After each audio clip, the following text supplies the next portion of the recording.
ಈಗ ನಮ್ಮ ಸ್ಥಳೀಯವಾಗಿ ಅಂಗನವಾಡಿ ಕೇಂದ್ರಗಳಲ್ಲಿ ಇರುವಂತಹ ಸಮಸ್ಯೆಗಳ ಒಂದು ಪಟ್ಟಿಯನ್ನು ಮಾಡುತ್ತೇವೆ. ಮತ್ತೆ ಈಗ ಜಿಲ್ಲಾಧಿಕಾರಿಗಳಿಗೆ ಕೊಡುವುದು ಮನವಿ ಪತ್ರ. 4 ವರ್ಷದೊಳಗಿನ ಮಕ್ಕಳಿಗೆ RDPR ರೂಪಿಸುವ ಯಾವುದೇ ಕಾರ್ಯಕ್ರಮಗಳನ್ನು ಮತ್ತು 4 ರಿಂದ 6 ವರ್ಷದೊಳಗಿನ ಮಕ್ಕಳಿಗೆ ಶಿಕ್ಷಣ ಇಲಾಖೆ ರೂಪಿಸಿರುವ ಯೋಜನೆಗಳನ್ನು ನಿಲ್ಲಿಸುವ ಬಗ್ಗೆ ಸೂಕ್ತ ಕ್ರಮ ಕೈಗೊಳ್ಳಬೇಕು. ಮಾನ್ಯರೇ, 1974ರ ರಾಷ್ಟ್ರೀಯ ಮಕ್ಕಳ ಶಿಕ್ಷಣ ನೀತಿಯ ಭಾಗವಾಗಿ ಮತ್ತು ಲೀಗ್ ಆಫ್ ಸೆಷನ್ಸ್ನ ರಾಷ್ಟ್ರಗಳು ಪ್ರಾರಂಭಿಸಿದ ಯುನಿಸೆಫ್ ಸಂಸ್ಥೆಯ ಮುಖಾಂತರ 6 ವರ್ಷದ ಮಕ್ಕಳು ದೇಶದ ಸಂಪತ್ತು ಮಾತ್ರವಲ್ಲದೆ ಸಮಾಜದ ಪುನರುತ್ಪಾದನಾ ಎಂದು ಘೋಷಿಸಿ 1975ರಲ್ಲಿ ICDS ಅನ್ನು ಭಾರತದಲ್ಲಿ ಪ್ರಾರಂಭಿಸಲಾಗಿದೆ. ಈ ಯೋಜನೆ ಪ್ರಾರಂಭವಾದ ಮೇಲೆ ಭಾರತದ ಮಕ್ಕಳ ಮರಣ ಪ್ರಮಾಣ ಕಡಿಮೆಯಾಗಿದೆ. ಅಪೌಷ್ಟಿಕತೆ ವಿರುದ್ಧ ನಿರಂತರವಾಗಿ ಸೆಣಸಾಡಿ ದೇಶದ ಅಭಿವೃದ್ಧಿಗೆ ಸಹಕಾರಿಯಾಗಿದೆ. ICDS ಮಾರ್ಗದರ್ಶಿಯಲ್ಲಿ ಪೂರ್ವ ಪ್ರಾಥಮಿಕ ಶಿಕ್ಷಣವನ್ನು ಕೊಡಬೇಕೆಂದು ಸ್ಪಷ್ಟಪಡಿಸಿದೆ. ಆದರೆ ಸರ್ಕಾರದ ಈ ಬಗೆಯ ನೀತಿಗಳಿಂದ ಮತ್ತು ಹೆಚ್ಚುವರಿ ಕೆಲಸಗಳನ್ನು ಕೊಟ್ಟಿದ್ದರಿಂದ ECCEಗೆ ಹೆಚ್ಚಿನ ಆದ್ಯತೆ ಸಿಗಲಿಲ್ಲ. 1990ರಲ್ಲಿ ವಿಶ್ವಸಂಸ್ಥೆ ಎಲ್ಲರಿಗೂ ಶಿಕ್ಷಣ ಎಂಬುದನ್ನು ಘೋಷಿಸಿದ ನಂತರ ಹಲವು ಚರ್ಚೆಗಳ ನಂತರ ಮತ್ತು ಬದಲಾಗುತ್ತಿರುವ ಸಮಾಜದಲ್ಲಿ ಇಂದು ಶಿಕ್ಷಣ ಆದ್ಯತೆಯ ವಿಷಯವಾಗಿ ಬರುತ್ತಿದೆ. ಈ ಹಿನ್ನೆಲೆಯಲ್ಲಿ ಕರ್ನಾಟಕದಲ್ಲಿ ಅಂಗನವಾಡಿ ಕೇಂದ್ರಗಳಲ್ಲಿ ಆದ್ಯತೆಯ ವಿಷಯವಾಗಿ ಬೆಳಗ್ಗೆ 10 ರಿಂದ 1 ಗಂಟೆಯ ತನಕ ECCE ನಡೆಯುತ್ತಿದೆ. ಭಾರತ ಸರ್ಕಾರದ NCERT ಅಂತಿಮ ಮಾಡಿರುವ ECCE ಅನ್ನು ಮಕ್ಕಳಿಗೆ ಔಪಚಾರಿಕ ಶಿಕ್ಷಣವಾಗಿ ಕಲ್ಪಿಸಲಾಗುತ್ತಿದೆ. 2016ರಿಂದ ಶಿಕ್ಷಣ ಇಲಾಖೆ ಇಂತಹ ಪ್ರಯತ್ನಗಳನ್ನು ನಡೆಸುತ್ತಲೇ ಬರುತ್ತಿದೆ. ಇರುವಂತಹ ICDS ಅನ್ನು ಬಲಿಷ್ಠಗೊಳಿಸುವ ಬದಲಿಗೆ ಆಯಾ ಇಲಾಖೆಗಳು ತಮ್ಮ ವ್ಯಾಪ್ತಿಯನ್ನು ಮೀರಿ ICDSನ ಕೆಲಸಗಳನ್ನು ಹಂಚಿಕೊಳ್ಳುವುದು ಯಾವ ನ್ಯಾಯ? 1/7/2019ರಂದು ನಡೆದ ಅಂದಿನ ಸರ್ಕಾರದ ಮುಖ್ಯ ಕಾರ್ಯದರ್ಶಿಗಳ ಸಭೆಯ ತೀರ್ಮಾನದಂತೆ WCD ಮತ್ತು ಶಿಕ್ಷಣ ಇಲಾಖೆಯು ತಮ್ಮ ವಾದಗಳನ್ನು ಸಚಿವ ಸಂಪುಟಕ್ಕೆ ಸಲ್ಲಿಸಬೇಕು ಎಂಬುದನ್ನು ತೀರ್ಮಾನಿಸಿದ್ದರು. ಆದರೆ ಎರಡೂ ಇಲಾಖೆಗಳು ಇದುವರೆಗೂ ವರದಿ ಸಲ್ಲಿಸಲಿಲ್ಲ. ಶಿಕ್ಷಣ ಇಲಾಖೆ ಏಕಮುಖವಾಗಿ ವರ್ಷದಿಂದ ವರ್ಷಕ್ಕೆ KPSC ಶಾಲೆಗಳನ್ನು ಹೆಚ್ಚಿಸುತ್ತಿದೆ. ಇಂದಿನ ಕರ್ನಾಟಕ ಸರ್ಕಾರ ಹೊಸ ಶಿಕ್ಷಣ ನೀತಿ ಅಳವಡಿಸುವುದಿಲ್ಲ ಎಂದು ಹೇಳುತ್ತಿದೆ. ಅದಕ್ಕಾಗಿ ರಾಜ್ಯದ ಶಿಕ್ಷಣ ನೀತಿಯನ್ನು ರೂಪಿಸಲು ಪ್ರತ್ಯೇಕ ಆಯೋಗವನ್ನು ಮಾಡಿದೆ. ಆಯೋಗ ರಚನೆಯ ವರದಿ ಬರುವ ಮುಂಚೆನೆ ಈ ರೀತಿಯ ಆದೇಶ ಮಾಡಿರುವುದು ಏಕಮುಖವಾಗಿದೆ. 4 ವರ್ಷದ ಮೇಲ್ಪಟ್ಟ ಮಕ್ಕಳನ್ನು ಶಿಕ್ಷಣ ಇಲಾಖೆ ಅಡಿಯಲ್ಲಿ ಹೋದರೆ ಕೆಳಕಂಡ ಅಪಾಯಗಳನ್ನು ಗಮನಿಸಬೇಕು.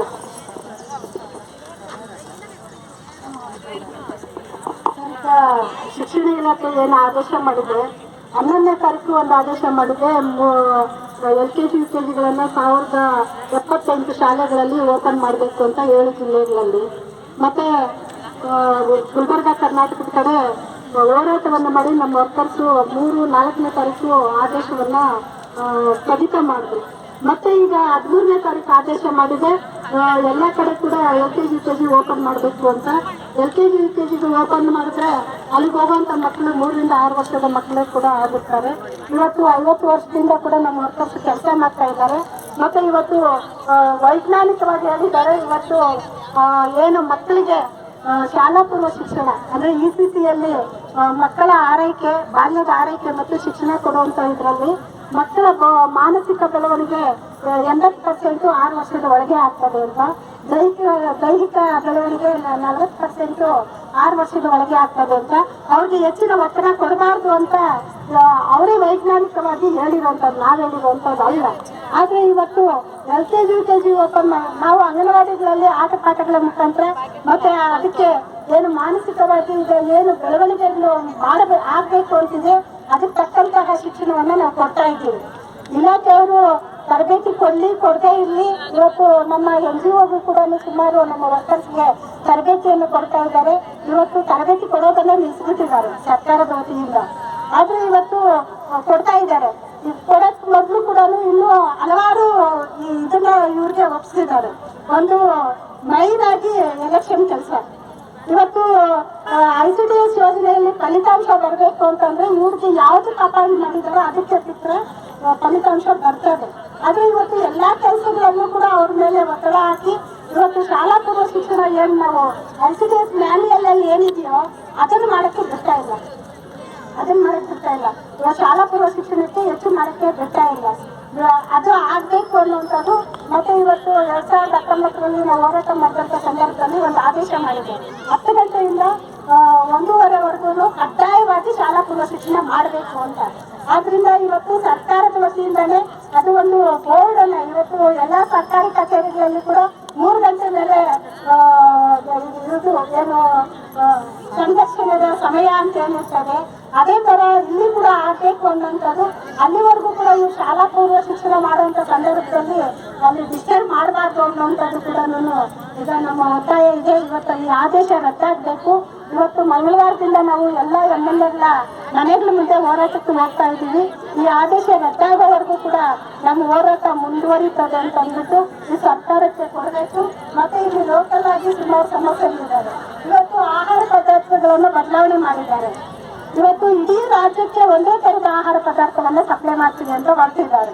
ಅದು ಎಷ್ಟು ಮಟ್ಟಿಗೆ ಸರಿ ಅನ್ನುವಂಥದ್ದು ಕೂಡ ನಮ್ಮ ಮುಂದೆ ಇರುವಂತ ಪ್ರಶ್ನೆ. ಯಾಕಂದ್ರೆ ಗುಲ್ಬರ್ಗ ಕರ್ನಾಟಕದ ಕಡೆ ತಿನ್ನುವಂತ ಆಹಾರ ನಮ್ ಕಡೆ ತಿನ್ನಲ್ಲ, ನಮ್ ಕಡೆ ತಿನ್ನುವಂಥದ್ದು ಆ ಕಡೆ ತಿನ್ನಲ್ಲ. ಇವತ್ತು ಬರೀ ಗೋಧಿ ಮಿಚ್ಚು ಪ್ರತಿದಿನ ಮಕ್ಕಳಿಗೆ ಬೇಯಿಸಿ ಕೊಡ್ರಿ, ಅದು ಬರೀ ಹುಳ ಬಂದಿರ್ತದೆ. ಆ ಮಿಚ್ಚಲ್ಲಿ ತರಿತಾ ಇರ್ತದೆ ಸರ್, ಆ ಮಿಚ್ಚಲ್ಲಿ ಹುಳ ಮತ್ತೆ ಅದು ಇದು ಮಾಡಿದ್ರೆ ಮಣ್ಣು ಇರ್ತದೆ. ಇಂಥ ಆಹಾರವನ್ನು ಮಕ್ಕಳಿಗೆ ಕೊಟ್ಟರೆ ಏನಾಗ್ಬೋದು ಅನ್ನೋದಂತರ ಕೂಡ ನೀವು ಒಂಚೂರು ಹೇಳ್ಬೇಕು ಸರ್ ಅವ್ರಿಗೆ.